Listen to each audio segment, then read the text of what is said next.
Hello viewers, welcome to my YouTube channel quick English in Bengali. तो आज এই ভিডিওতে আমি তোমাদের পড়াবো ক্লাস 12 এর একটা poem on killing a tree. ভীষণ সহজ একটা পোয়েম, বা বলতে পারো খুবই সোজা একটা পোয়েম। যে কটা পোয়েম তোমাদের পাঠ্য রয়েছে তার মধ্যে যদি সবথেকে সোজা পোয়েম থাকে কিছু, সেটা হলো অন কিলিং এ ট্রি। মানে একটা গাছকে হত্যা করতে হবে, কিভাবে হত্যা করা হয় এবং মানুষকে কিভাবে ব্যঙ্গ করে কবিতাটা কবি লিখছেন সেটাও আজকে এই ভিডিওতে ডিটেলসে বলবো। এবং এর আগে দ্য আইস হ্যাবিটের বেঙ্গলি মিনিং সাথে তোমাদের জন্য এমসিকিউ এর একটা ভিডিও শেয়ার করেছিলাম। যারা দেখোনি ভিডিওগুলো অবশ্যই করে এই ভিডিওর ডেসক্রিপশন বক্স চেক করো, বা ক্লাস 12 সিলেবাস বলে যে প্লেলিস্টটা রয়েছে ওখান থেকে চাইলে তোমরা ভিডিওগুলো দেখে নিতে পারো। তো লিখেছেন কে?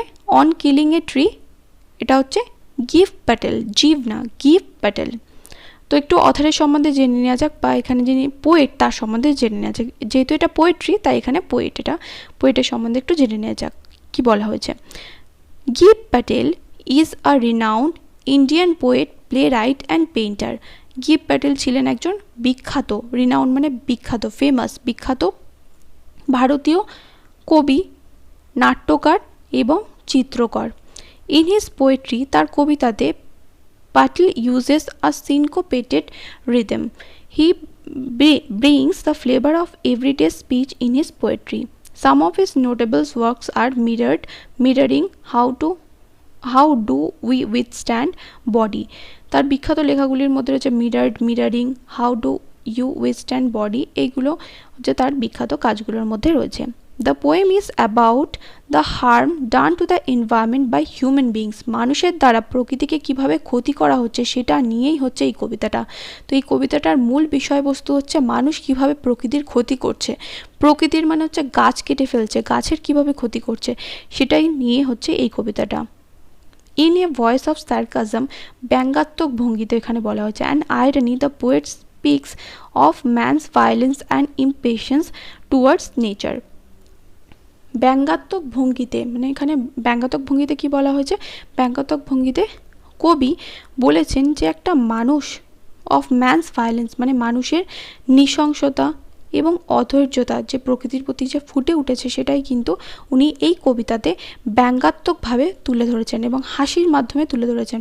মানে বলতে পারো যে তোমরা যখন কবিতাটা পড়বে তখন তোমাদের কিছু কিছু জায়গায় দেখে তোমাদের হাসি পাবে। মানে অ্যাকচুয়ালি কবি আমাদের ব্যঙ্গ করে এই লাইনগুলো বলবেন। এখানে যেমন ধরো এখানে টাইটেলটা দেওয়া হয়েছে অন কিলিং এ ট্রি, গাছকে হত্যা করছে, যেন মানুষকে হত্যা করছে কোনো একটা, সেই রকমভাবে কিন্তু কবি এখানে তুলে ধরেছেন। গাছ যে মানুষের সমান, একটা মানুষ যতটা গুরুত্বপূর্ণ সেরকমভাবে যে একটা গাছও প্রকৃতিতে কতটা গুরুত্বপূর্ণ, আমাদের হিউম্যান বিংসের বা মনুষ্য জগতের যদি অস্তিত্ব থাকতে হয় তার জন্য ওই পৃথিবীতে গাছ থাকতে হবে। যদি গাছ না থাকে তাহলে আমরা কেউ বাঁচব না। তো সেইটা নিয়ে কিন্তু কবি এই কবিতাটা লিখেছেন। The poem is written in free verse, free ভার্সে লেখা হয়েছে, বা বলতে পারো যে কবিতাটা কোনো রাইম স্কিম নেই। যেমন ধরো এখানে বলা হয়েছে it takes much time to kill a tree, যেমন লাস্টে যে ট্রি নাইফ, কোনো মিল নেই। কিন্তু এর আগে ডিএ ব্রেক পোয়েমটা দেখো, ওখানে কিন্তু রাইম স্কিমের মিল রয়েছে, কিন্তু এখানে কোনো মিল নেই। ট্রি, নাইফ, গ্রোন, আর্থ, বা এখানে ট্রি, গ্রোন এরকম কোনো মিল নেই। নাইফ, আর্থ এরকম মিল নেই। মানে রাইম স্কিম হয় কি এ এ বি বি, বা কোনো হচ্ছে এ বি এ বি। তো এখানে কোনো রাইম স্কিম নেই। এখানে বলা হয়েছে যে পোয়েমটা ফ্রি ভার্সে লেখা হয়েছে। তো চলো এবার আমি তোমাদের পোয়েমের প্রত্যেকটা লাইন ধরে ধরে বুঝিয়ে দিচ্ছি এবং একদম সহজভাবে বুঝিয়ে দেবো, তাই ভিডিওটাকে পুরোটা দেখতে থাকো। It takes much time to kill a tree, not a simple jab of the knife will do it, it has grown slowly consuming the earth. It takes much time to kill a tree, একটা গাছকে মারতে বা একটা গাছকে হত্যা করতে অনেক সময় লাগে। ইট টেক্স মাচ টাইম, কিন্তু একটা মানুষকে মারতে কি এতটা সময় লাগে? লাগে না। কিন্তু একটা গাছকে হত্যা করতে, পুরো সম্পূর্ণভাবে মেরে ফেলতে কত সময় লাগে? অনেকটা সময় লাগে। ইট টেক্স মাচ টাইম মানে একটা গাছকে হত্যা করতে দীর্ঘ সময় লাগে। Not a simple jab of the knife will do it, কেবলমাত্র একটা সাধারণ ছুরির আঘাতে, সিম্পল জ্যাব, জ্যাব মানে হচ্ছে এখানে আঘাতের কথা বলা হচ্ছে। নট এ সিম্পল জ্যাব, সাধারণ একটা ছুরির আঘাতে গাছটা মরবে না, এটা করতে পারবে না। উইল ডু ইট মানে এটা করতে পারবে না, মানে গাছটাকে মারতে পারবে না। কেবলমাত্র একটা সাধারণ ছুরির আঘাত গাছটাকে মারতে পারবে না। It has grown slowly consuming the earth, এটা ধীরে ধীরে বড় হয়ে উঠেছে। ইট হ্যাজ গ্রোন, এটা বড় হয়েছে, স্লোলি ধীরে ধীরে কনজিউমিং দ্য আর্থ মানে পৃথিবীকে শোষণ করে বা পৃথিবীর যে মাটি সেটাকে শোষণ করে ধীরে ধীরে বড় হয়ে উঠেছে। Rising out of it, feeding upon its crust, absorbing years of sunlight, air, water, and out of its leprous hide sprouting leaves. অনেকটা পড়ে দিলাম, এবার মানটা বলছি ভালো করে বোঝো। রাইজিং আউট অফ ইট, এর আগের লাইনে কি বললাম, যে এটা বড় হয়েছে ধীরে ধীরে মাটিকে শোষণ করে বা মাটি থেকে পুষ্টিরস শোষণ করে, এটা ধীরে ধীরে মানে গাছটার মাটি থেকে পুষ্টিরস শোষণ করে ধীরে ধীরে বড় হয়েছে। রাইজিং আউট অফ ইট, এটার মধ্যে থেকে উঠে মানে মাটির মধ্যে থেকে গাছটা উঠে এসেছে, মাটির ভিতর থেকে উঠে এসেছে। ফিডিং আপন ইটস ক্রাস্ট, এবং এটা কি করেছে, মাটির যে আস্তরণ সেই আস্তরণের উপর প্রতিপালিত হয়েছে। ফিডিং আপন ইটস ক্রাস্ট মানে প্রতিপালিত হয়েছে মাটির আস্তরণের উপর। ক্রাস্ট মানে হচ্ছে আস্তরণ।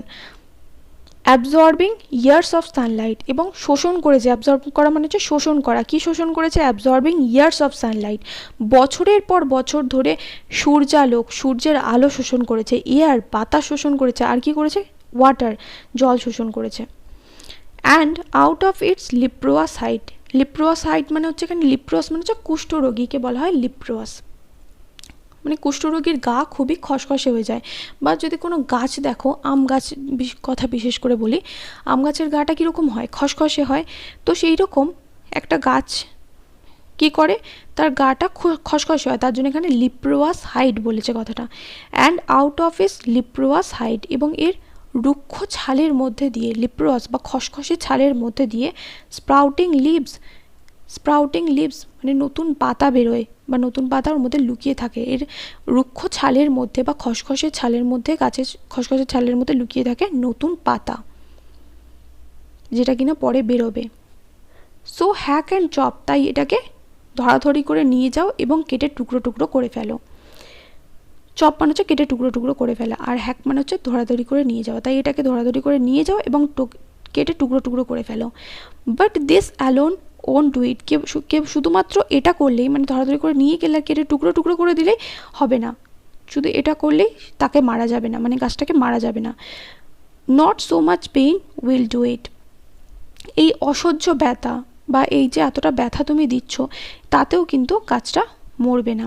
The bleeding bark will heal, যে রক্তাক্ত ছালটা যেখান থেকে তুমি গাছটাকে কেটেছো ওইটা আবার রিপেয়ার হয়ে যাবে, ওটা আবার মেরামত হয়ে যাবে। এই রক্তাক্ত ছালটা, ব্লিডিং মানে হচ্ছে রক্তক্ষরণ, গাছটাকে কাটলে গাছ থেকে এক ধরনের ফ্লুইড বেরোয়, তরল বেরোয়, সেটাকে বলা হচ্ছে এখানে রক্তর সাথে তুলনা করা হচ্ছে। ওই যে ক্ষতময় যে ছালটা, সেই ক্ষতময় ছালটা আবার সেরে উঠবে। হিল মানে হচ্ছে আবার ঠিক হয়ে যাবে বা সেরে উঠবে।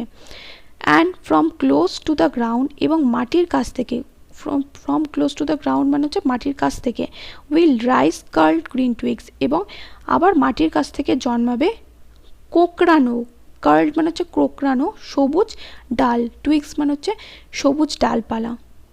মিনিয়েচার বোস, ক্ষুদ্র ক্ষুদ্র বা একদম ছোট ছোট ডালপালা বেরোবে।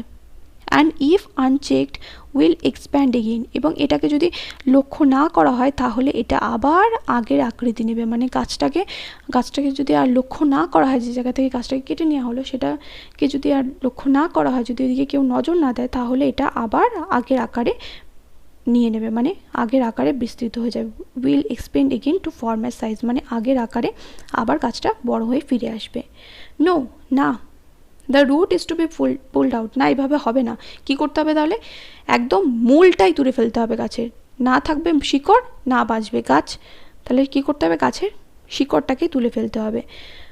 No, the root is to be pulled out, না শিকড়টাকে তুলে ফেলতে হবে। Out of the anchoring earth, পৃথিবীর ভেতর থেকে, মানে গাছটাকে যেন পৃথিবীর মধ্যে নোঙর ফেলে রয়েছে। অ্যাঙ্কারিং মানে হচ্ছে পৃথিবীকে যেন শক্ত করে চেপে ধরে রেখেছে, তো সেখান থেকে গাছটাকে যদি টেনে তোলা যায় তাহলে গাছ আর বাঁচবে না। It is to be roped, তাই এটা কী করতে হবে? শক্ত দড়ি দিয়ে বাঁধতে হবে। রোপ টাইট, শক্ত করে দড়ি দিয়ে বাঁধতে হবে। And pulled out, snapped out, এবং এটাকে কী করতে হবে? উপরে ফেলতে হবে এবং ছিঁড়ে ফেলতে হবে। পুলড আউট মানে হচ্ছে টেনে তুলতে হবে, স্ন্যাপড আউট মানে হচ্ছে ছিঁড়ে ফেলতে হবে।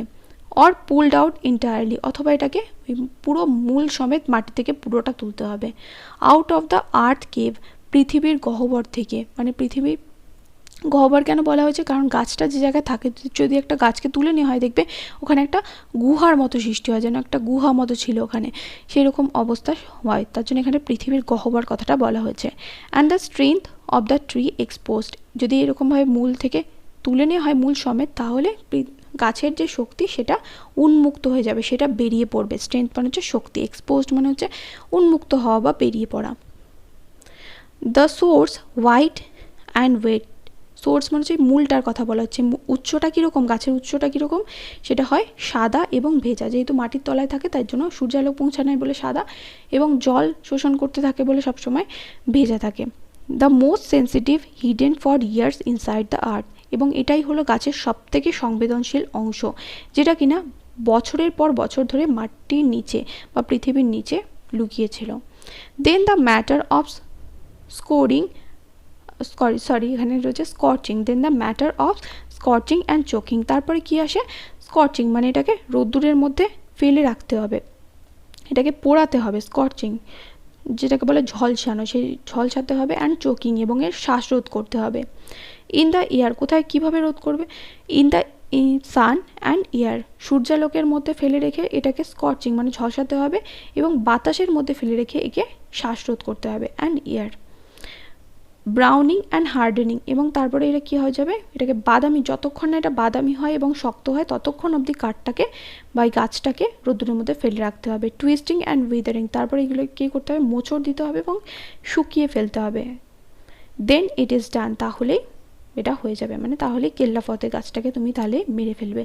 এত লম্বা প্রসেসের মধ্যে দিয়ে গিয়ে কিন্তু একটা গাছকে মারার কথা এখানে বলছে, মানে একটা মানুষকে মারতে কিন্তু এতটা সময় লাগে না যতটা একটা গাছকে এখানে মারার কথা এখানে বলছে। মানে আমরা মানুষেরা এতটাই স্বার্থপর হয়ে যাচ্ছে দিন দিন, যে আমাদের ভবিষ্যতে কি হবে, নেক্সট জেনারেশন আমাদের কি পাবে সেটা কিন্তু আমরা ভাবছি না, অনবরত গাছ কেটে যাচ্ছে, এবং বসতি নির্মাণের জন্য বিভিন্ন ফ্যাক্টরিজ, বিভিন্ন ইন্ডাস্ট্রিজ নির্মাণের জন্য আমরা রাস্তাঘাট, সড়ক যাই হোক না কেন সব কিছু নির্মাণের জন্য আমরা কী করছি, গাছ কেটে যাচ্ছি, এবং এর প্রভাব যে আমাদের উপরই পড়বে সেটা তোমরা নিজেরাও দেখতে পাচ্ছ, যে এই যে গ্লোবাল ওয়ার্মিং হচ্ছে সেটা কিসের জন্য হচ্ছে, অবশ্যই করে গাছের জন্য হচ্ছে। কিছু জায়গায় টেম্পারেচার ভীষণ হাই, আবার কিছু জায়গায় বন্যা হয়ে গেছে, আবার কিছু জায়গায় বৃষ্টি হচ্ছে না, একদম মানে বৃষ্টি নেই বলতে গেলে। তো এইরকমভাবে ভারতে মানে বৈচিত্র্য শেষ নেই, এমন বৈচিত্র্য এই বছর দেখা যাচ্ছে, রিসেন্টলি খুব বেশি পরিমাণে দেখা যাচ্ছে। তো সেই সব কিছু কিসের জন্য হচ্ছে, গাছ কাটার জন্য হচ্ছে। তো এই পোয়েমটা যদি তোমাদের সহজ লাগে অবশ্যই করে আমাকে কমেন্ট করে জানিও, আর পোয়েমটা তোমরা পড়ে বুঝতে পারলে কিনা আমি যেটা পড়ালাম সেটাও অবশ্যই করে আমাকে কমেন্ট করে জানাতে ভুলো না কিন্তু। আর তোমরা কি ক্লাস 12 পড়া শুরু করে দিয়েছো অবশ্যই করে কিন্তু আমাকে কমেন্ট করে জানিও। দেখা হবে নেক্সট ভিডিওতে, টিল দেন বাই।